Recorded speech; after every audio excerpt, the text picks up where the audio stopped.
Olá pessoal, vamos conversar sobre um caminho metabólico do triptofano que acontece em presença de inflamação principalmente, né?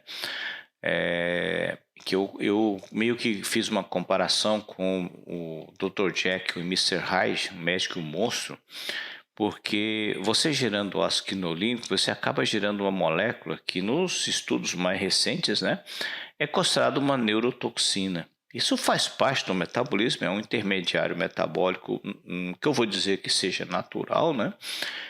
Quando você pega o triptofano, via ativação de uma enzima chamada indoleamina deoxigenase para fazer a vitamina B3 ou o NAD, a nicotinamida adenina dinucleotídeo. Quando você ingere o triptofano, você quer fazer uma proteína, você quer fazer uma serotonina, ou você quer fazer uma melatonina, pelo menos é isso que a gente imagina, né? Hoje a gente sabe que esse triptofano é um prebiótico fundamental para as bactérias fazerem derivados indólicos, que vão estimular receptor ao hidrocarboneto, e isso melhorará a função barreira do intestino, mas também estimulará o metabolismo de alguns produtos via estímulo CYP450, mas que também tem repercussão no seu fígado. Então o triptofano nesse caminho, né, é o que a gente geralmente espera, ou seja, só aquela parte boa, né, o tá tudo bem. Porém, esse triptofano ainda no caminho natural fisiológico, ele pode ser catabolizado pela triptofano deoxigenase ou pela indoleamina deoxigenase. E ele pode gerar o que nós chamamos de tricates, né, que são catabólitos de triptofano. Então você tem a quinurenina, o ácido tranílico, o quinurênico, o xanturênico, 3-hidroxiquinurenina, 3-hidroxiantranílico e o quinolínico. O quinolínico é um produto meio problemático, né? O quinolínico, ele é o monstro da nossa história, né? O triptofano seria o Dr. Jekyll e o quinolínico seria o Mr. Hyde. A gente induz esse caminho para fazer o NAD, né? Fazer a vitamina B3. Então, quando você tem um processo de agressão metabólica que gera inflamação, você gera a vitamina B3 no seu corpo como uma resposta da adaptação. Então, o processo inflamatório, via citocinas inflamatórias, estimulam a indoleamina deoxigenase. Essa enzima indoleamina deoxigenase vai ativar esse catabolismo do triptofano, visando a produção de vitamina B3, né? Vitamina B3 na forma do NAD, nicotinamida adenina dinucleotídeo. Quando você tem o excesso de triptofano, excesso de quinolinina, 3-hidroxiantranílico ou o cortisol, né, que possa ser secretado durante o estresse, você vai gerar o quê? Você vai gerar também uma ativação da triptofano deoxigenase, que vai gerar esse mesmo caminho, né? Vai ser um catabolismo do triptofano. E você gera um monte de intermediários metabólicos antes de você fazer o NAD+. Depende, é lógico, da expressão das enzimas, depende, por exemplo, de fatores genéticos e epigenéticos. Citocinas anti-inflamatórias, supraoximutase, podem inibir a indoleamina deoxigenase. Então, se você intervir com um processo anti-inflamatório, você vai inibir a atividade da indoleamina deoxigenase, automaticamente esse caminho não será trilhado, né? Mas para isso você tem que dar a vitamina B3 também. A vitamina B3 na forma do NADH, ela inibe a triptofano deoxigenase.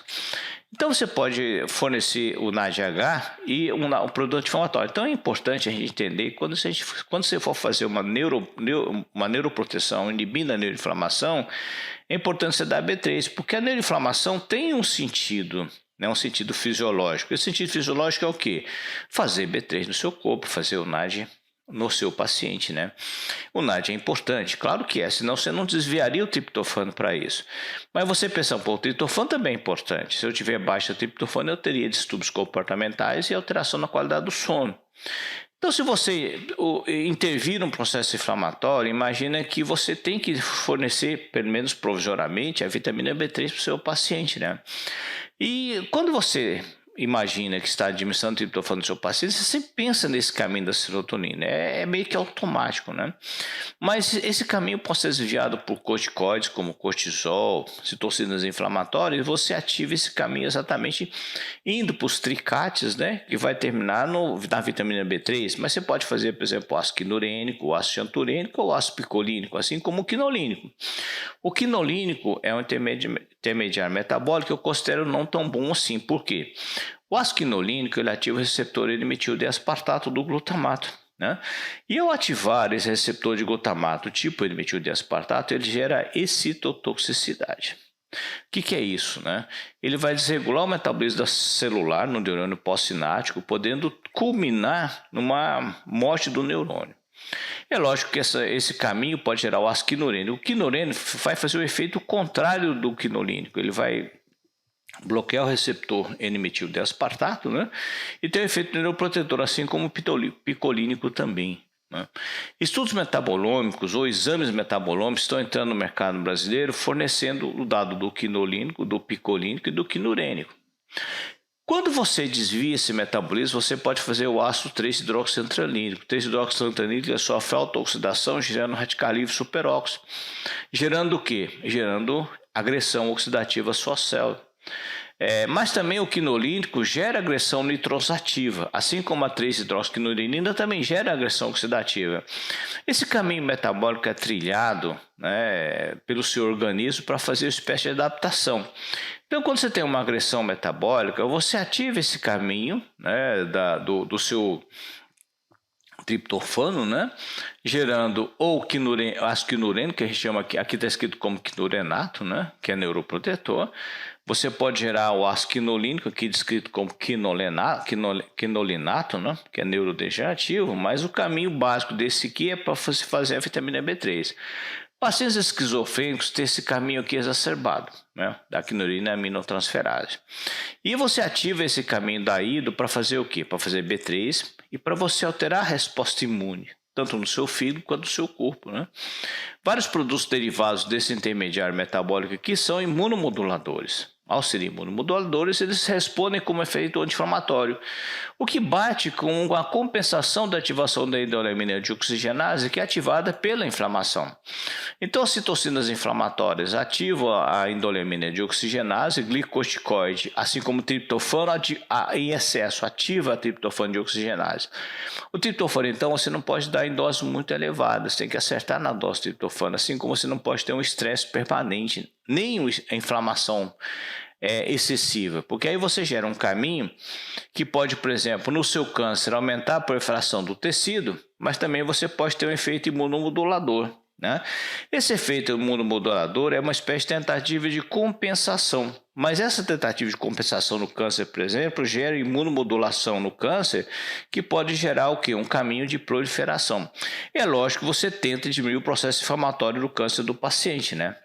Mas só que você tem uma imunomodulação que diminui a resposta imune contra o próprio câncer, e isso acaba sendo ruim. No sistema nervoso central, isso acaba sendo altamente problemático. Então você nota que o caminho do catabolismo do triptofano pode gerar um monte de moléculas, né, que tem um efeito anti-inflamatório. Pode gerar moléculas pró-inflamatórias também. E esse equilíbrio é fundamental. Então, por exemplo, você tem produtos que inibem a proliferação de células de T, né? Diminui NF-κB, por exemplo. É uma espécie de caminho imunomodulador. Esse caminho visa compensar a inflamação que estimulou a endolermina de oxigenase, né? O que acaba sendo um racional muito lógico. Porém, esse caminho, por exemplo, pode gerar o ácido quinolínico, que é uma neurotoxina, pode gerar o ácido quinolínico, que é um neuroprotetor. Vai depender da expressão das enzimas, né? Mas você pode gerar a quinurenina, que ativa o receptor do carboneto, que pode estar aumentada em várias dosórias neurológicas, mas você pode fazer a 3-hidroxiquinurenina, que induz ao dano oxidativo e à morte celular. Então você pode ver que esse caminho do triptofano não é um caminho lá muito bom. O benefício primário seria a neuroproteção e a formação da vitamina B3, do NAD, né? Se você diminuir esse processo de inflamação, inibindo a inflamação, mas ao mesmo tempo administrando a vitamina B3 ao seu paciente, você pode compensar todo esse caminho aqui que, na minha opinião, fica desnecessário. Por quê? Esse caminho da quinurenina, né, ele tem duas faces. Ele tem a face protetora e tem a face danosa, né?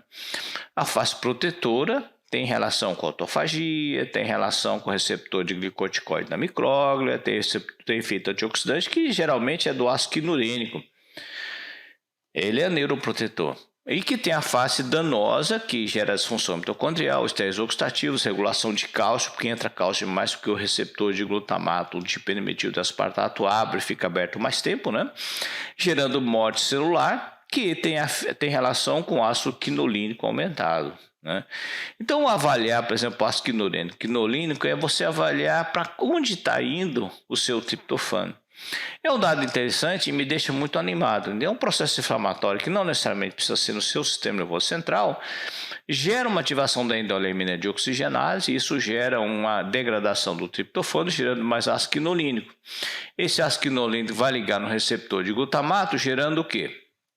Neurodegeneração.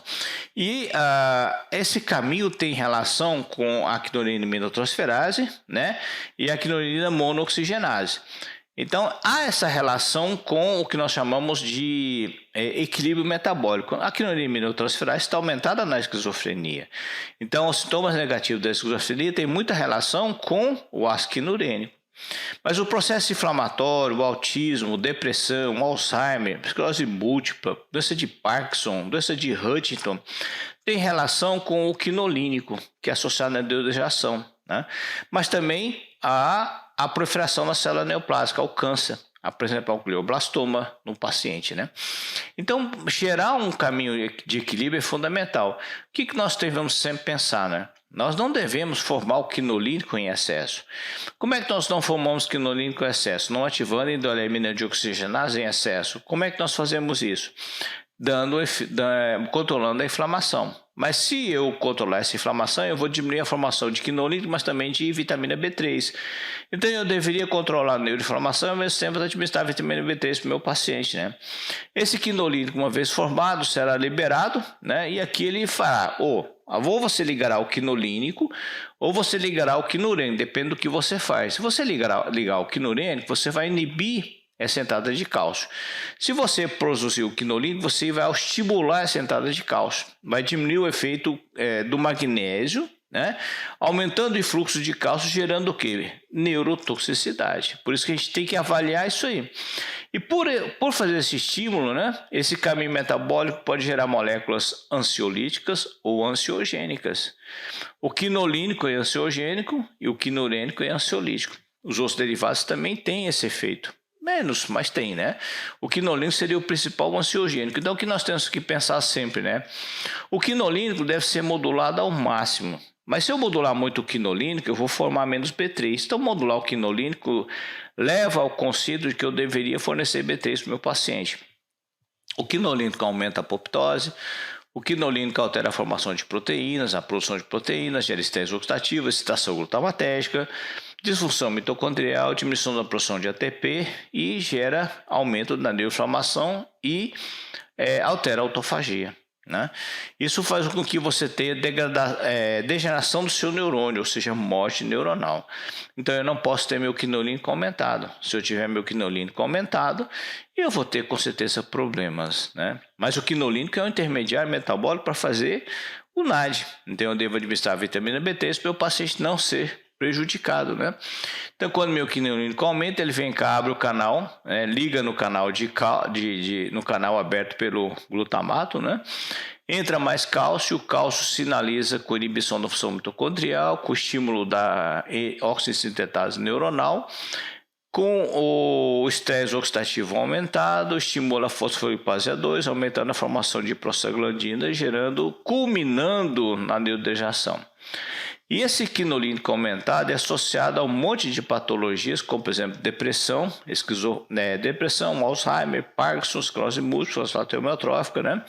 Alterações comportamentais, autismo, transtorno da excitação e hiperatividade. Tudo tem relação com o quê? Com inflamação.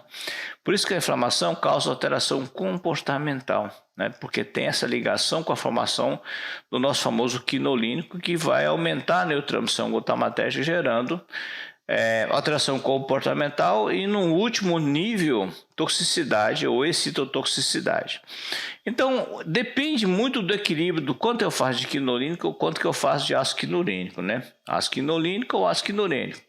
Ácido quinolínico, por exemplo, se eu fizer mais, eu vou ter mais depressão. Quinurênico, se eu fizer adicionalmente em quantidade maior, eu posso ter esquizofrenia. Sintomas negativos de esquizofrenia, particularmente, né? Mas, lembrando você, né, esse caminho eu formo o quinolínico para formar a vitamina B3 na NAD, né, na forma de NAD no seu paciente, né. Aqui você tem o exemplo, né, do caminho da quinolina aumentado numa esclerose múltipla. E aí que você tem aqui o aumento do processo inflamatório, a formação de citocinas. As citocinas vão estimular a endolemina de oxigenase.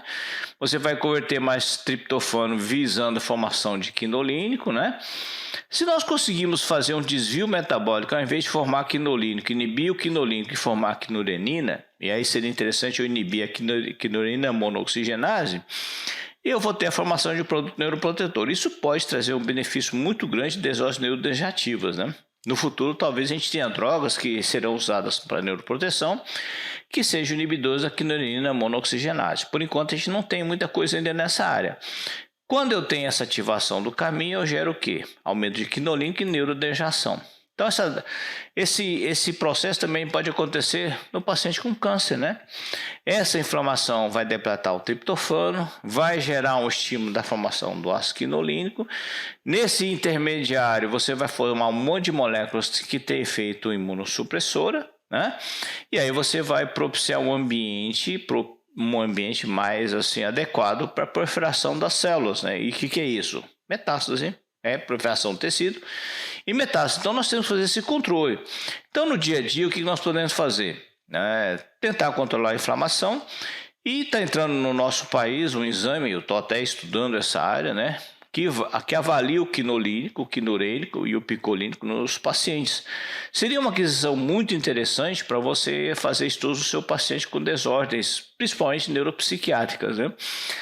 Avaliando neurotransmissores, por exemplo, como o indol acético, que é derivado do catabolismo da serotonina, também pode ter uma referência muito boa.